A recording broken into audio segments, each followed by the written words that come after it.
c'est pas seulement les chômeurs qui sont attaqués dans la loi d'exécution du budget. Dans l'article 447, on vole l'argent destiné aux aînés en repoussant l'âge d'admissibilité à la sécurité de la vieillesse. En quelques lignes seulement, c'est des millions de travailleurs qui perdront l'accès à un programme social auquel ils ont droit. Quand on n'est pas fier de ce qu'on fait, on essaie de le cacher, puis on dirait bien que c'est ce que les conservateurs essaient de faire. La ministre ne pense-t-elle pas que de tels changements mériteraient une étude en profondeur plutôt qu'une simple mention dans un projet de loi budgétaire aussi gigantesque? Bravo. Madame la ministre des Ressources humaines.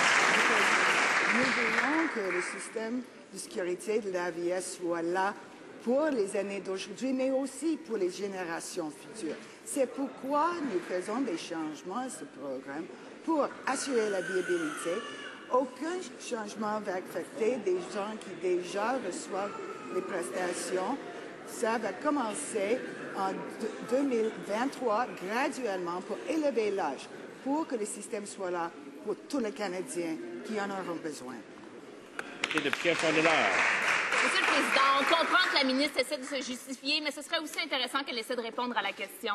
Si les conservateurs tiennent tant que ça à saccager la sécurité de la vieillesse, ils auraient pu déposer un projet de loi là-dessus et prendre le temps d'expliquer aux parlementaires et aux groupes de défense des droits des aînés pourquoi ils veulent leur voler leur argent. Le strict minimum, ça aurait été d'analyser en profondeur et publiquement des changements au lieu de les cacher au milieu d'un projet de loi de 425 pages. La sécurité de la vieillesse, c'est une partie trop importante de notre filet de sécurité sociale. On ne peut pas la saboter comme ça avec autant de négligence.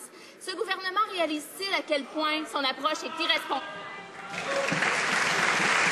Madame la ministre des Ressources humaines.